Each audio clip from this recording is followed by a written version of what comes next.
All Indiana Politics is your premier source for Indiana politics, focusing on issues that matter to you. I still want us to be the best in the Midwest. We can't afford another lockdown. Give the citizens of this country the relief they need. Education in the state of Indiana remains priority number one. In-depth, nonpartisan coverage. We don't know exactly where the economy will be in January. People are worried with good reason. Exclusive interviews with Indiana's political leaders. We have the resources here in the state of Indiana to care for those who are in need. Expert analysis on critical legislation. We need to reform those laws. This recovery is going to take some time. We've got to anticipate that there'll be a budget shortfall. From Wish TV, this is All Indiana Politics Podcast on the All Indiana Podcast Network.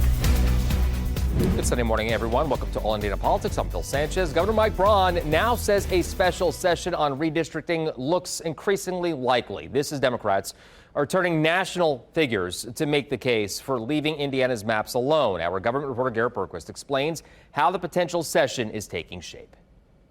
The governor says he still won't call a special session unless there is a clear consensus to do so among legislative Republicans. But he says it's increasingly likely he'll get that. Braun's comments on Tuesday are by far the clearest signal he's given yet. They follow individual statements by some Republicans who say they now support redistricting after earlier opposing it. I think this ends up eventually in a place where, for the reason of redistricting and maybe other issues, that we'll get there. I've been very clear. I want it to be organic because we don't do it unless it's going to be a successful outcome. House and Senate Republicans met behind closed doors last week. They still won't publicly say where their caucuses stand as a whole.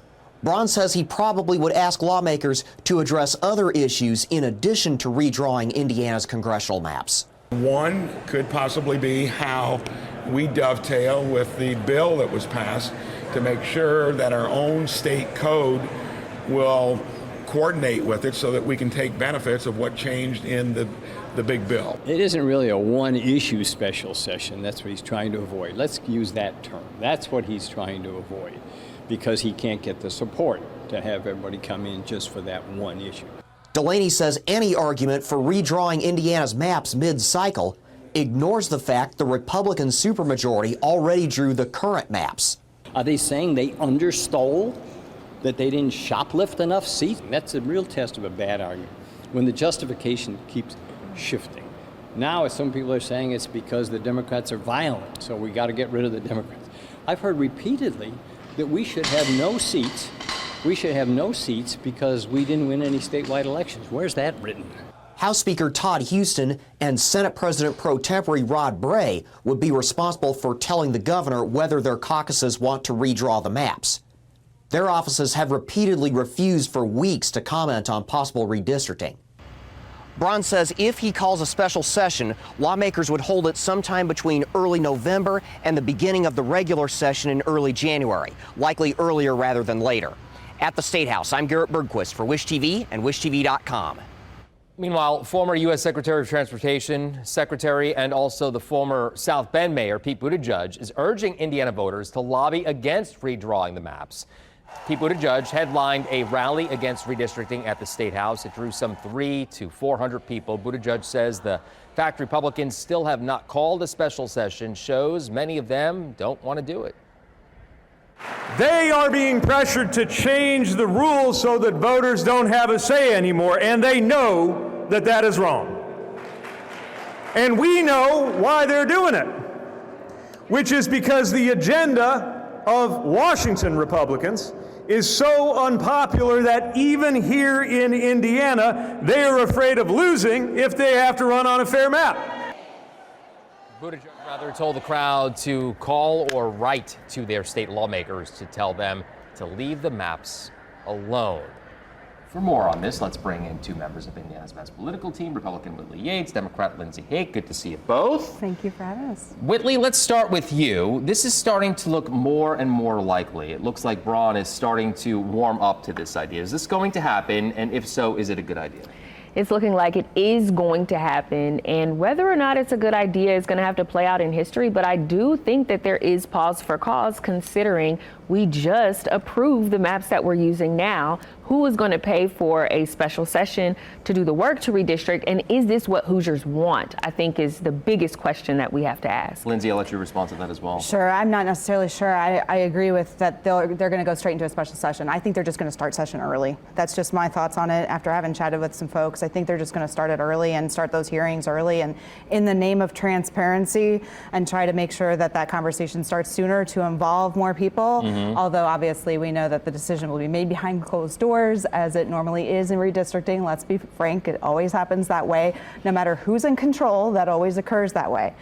So I guess we'll have to wait and see. There's a lot of rhetoric going around on this, and I absolutely know that, just like I said last week, there is no consensus on this in either, definitely in the Senate chamber, in the Senate GOP, but definitely in the House GOP too. You heard Representative Delaney say the governor might be adding topics because there's not enough support for a redistricting only session. Do you agree with that? Yeah, I think that's going to be, I mean, we obviously know that there's a lot of concern about SEA 1 and the implications with all of the local financing. The locals are budgeting right now, so it's becoming increasingly important. And I think the deficits that folks are finding out are even worse than they anticipated. So costs are higher, things are costing more, and so they need more cash to make it happen for folks at home.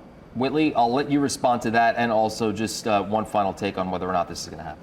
It would be wise of the administration to make sure that if they call the special session, that they're doing what's best for Hoosiers. And if there are other topics and issues that must be discussed and that should be voted on, it would be incumbent upon them to utilize that time to do so, especially since they would be utilizing our tax dollars to have a special session.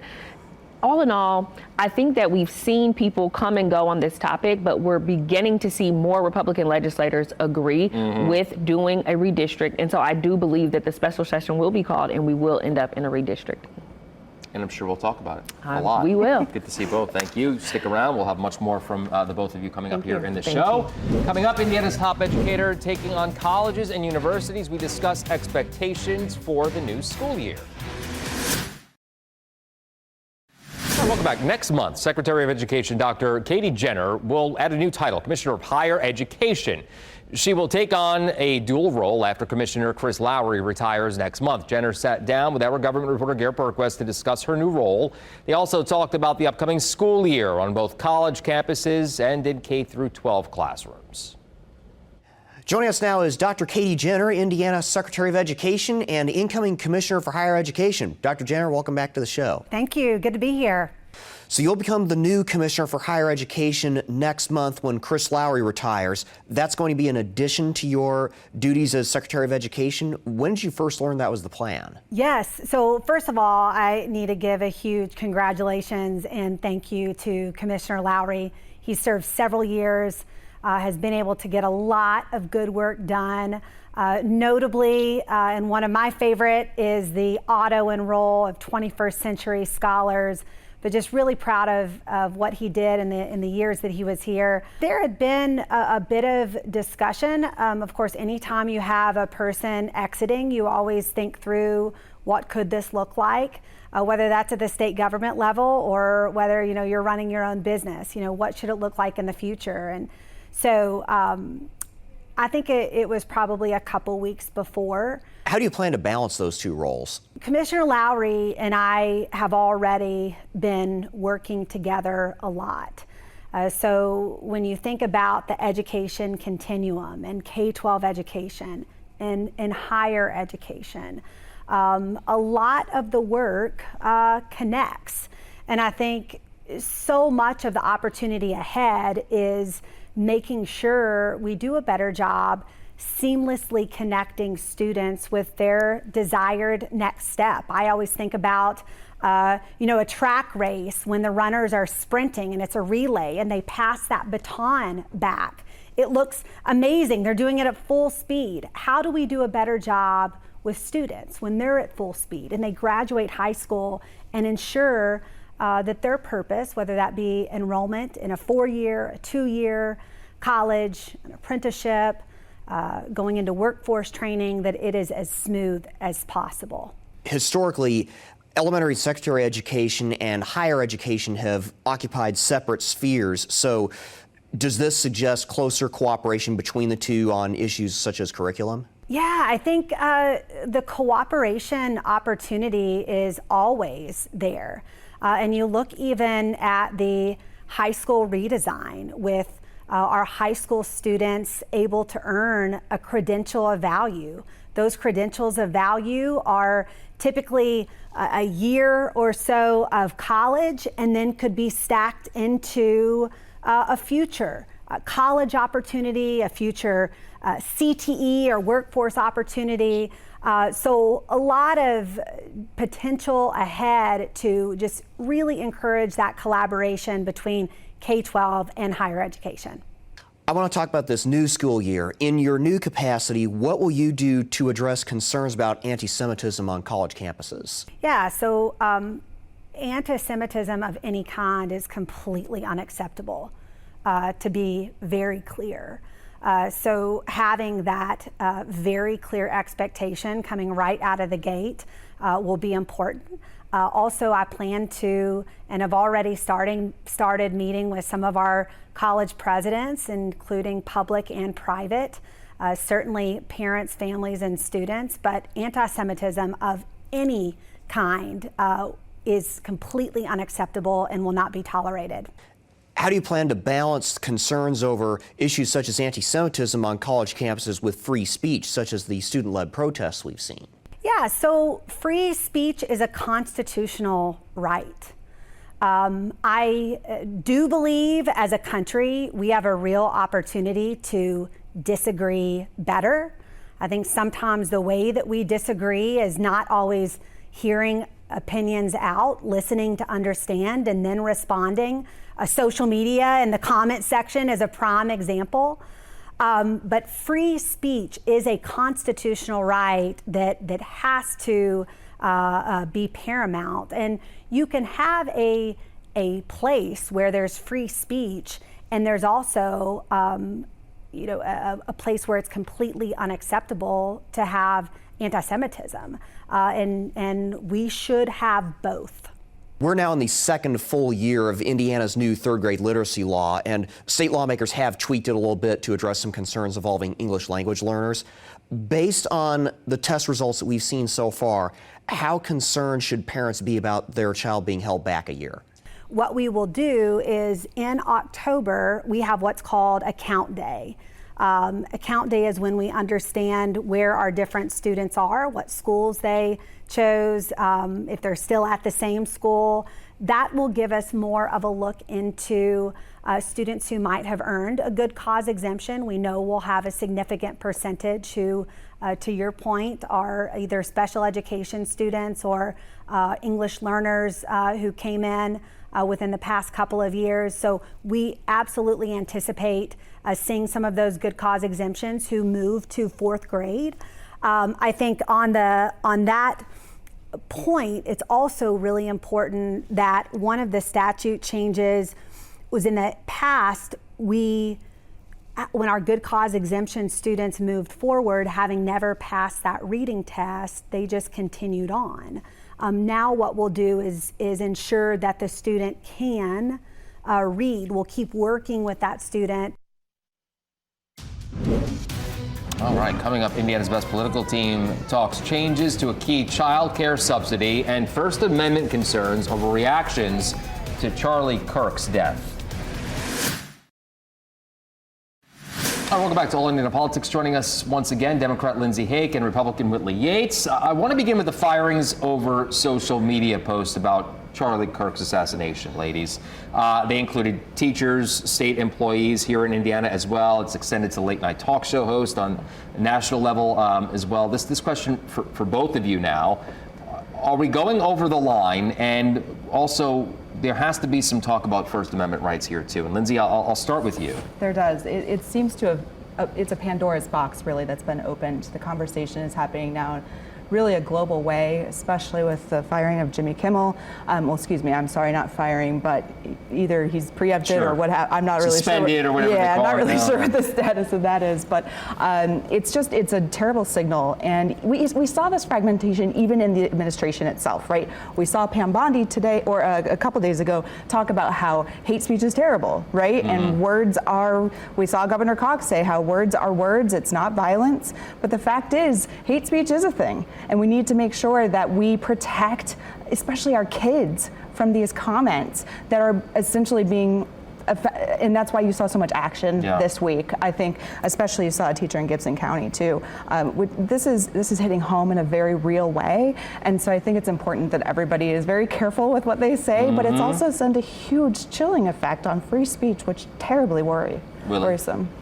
I mean, I think that freedom of speech and Congress not enacting laws that would prohibit freedom of speech is not the same from freedom of consequences. If you work for an employer and you are online praising the death or wishing someone to die in horrific ways, will have its consequences. And in the era of social media, we have to understand how our words and our rhetoric could have, some negative repercussions for not only ourselves, but through our employees and employers. And so I'm watching these debates happen, but it is rather interesting because during the era of George Floyd, when a lot of the conservatives were being cast down, taken off air, during COVID, when doctors were being removed from their positions for speaking out, it seemed like it was more acceptable. But now that it is a, right-wing commentator and people are having the repercussions of their rhetoric hit home and hit their paychecks, it's a problem. Lindsay, I'll let you respond to that. I think it just needs to be a sword that continues to slice both ways in a fair way. And while we have folks in charge of that are not our justice or our legal system, there's going to be differences in how that's carried out, as we've seen played out in front of us. Okay, I want to turn the conversation now to something we talked about a little while ago. 2 weeks ago, or 2 weeks from today, rather, the state will reduce the reimbursement rate for vouchers for the Child Care Development Fund, I should say here, Lindsay. Those subsidize child care for low-income families. Your thoughts? Yeah, CCDF is such a huge issue, especially here in Marion County. A lot of families utilize this program to make sure their kids can go to school and therefore they can go to work, right? This is a whole cycle here. And providers and also families have been impacted in a huge way about this. My own children's daycare, unfortunately, had to saw some layoffs last month because of this. So there are impacts that are trickling down in a very negative way, and I really hope that the Braun administration reconsiders this. Whitley, is that even a possibility? I don't think so. Looking at the budget and looking at where the money is going to come from. During COVID, there was injections of funds, and we were making budgets off of that injection of funds, but now we don't have those funds, and so we have to do cuts. And so unfortunately, it was either choosing the children or choosing the providers, and they chose the children, which I do think is the right thing to do. Now, as someone who was formerly on CCDF, I do understand the importance of this program, but hopefully through state government, through some of these budget cuts, we will be able to fund this program again fully. The rate is being cut, right, Lindsay? It's not being totally eliminated. Correct, yes, but you remember they also, during session, we had this conversation as well about how they lowered the amount of children that would be able to take part, and they instituted a wait list. So this has already dramatically decreased the opportunity for childcare. Okay, well, the state committee, as you very well know, has also approved for upgrades at the Miami Correctional facility. This is for its new role of housing ICE detainees. Obviously, this is extremely controversial. We've talked about it a number of times here on the show. Lindsay, I want to get your take on that because it seems like they're leaning in heavily on this. Yeah, well, and this received a lot of commentary, a lot of questions. Commissioner Lloyd Arnold received a ton of questions about this during State Budget Committee this week, and justly, I think, and justifiably, because you've got about a $300 per day per detainee influx of costs here. And so that's important to talk about within the revenue considerations in Indiana that are so clearly, we just talked about how child care is, this is an issue of priority. This is a policy choice. And so we need to be able to defend that. And right now, I just don't think the Braun administration is defendable on that. Whitley. I mean, when looking at the cost for the upgrades that the facility has already needed, and then looking at how much we are going to receive from the ICE detainees, we're going to make 3 and 4 times more than what it's going to cost to do the upgrades to the facility. And so to me, it just makes sense for us to upgrade a facility that we're going to continue to house people in even after ICE is here, that's going to benefit us on top of receiving money from the federal government for helping out in this effort. Well, a good conversation, ladies, something that we will continue to follow, keep an eye on. Thank you so much for being here on a busy couple of weeks. My pleasure. Always appreciate it. Thank you very much. All right. Thank you. Have a good rest of your weekend. Of course, we will be right back after the break. Well, thank you for joining us for All Indiana Politics. We'll, of course, be back here next Sunday morning at 9:30. Some issues that we'll be watching this upcoming week include the continued fight over redistricting. We're also watching to see whether the Indianapolis City County Council approves a controversial data center in Franklin Township. And be sure to check out the All Indiana Politics podcast online at wishtv.com. You can find full shows there, as well as extended interviews with many of our guests that you see here on the show every single week. Have a great rest of your weekend. From Wish TV, this is All Indiana Politics Podcast on the All Indiana Podcast Network. Watch All Indiana Politics live Sunday mornings at 9:30 on Wish TV and at wishtv.com. Subscribe to this podcast and listen weekly here on the All Indiana Podcast Network. And be sure to discover even more great podcasts at allindianapodcastnetwork.com.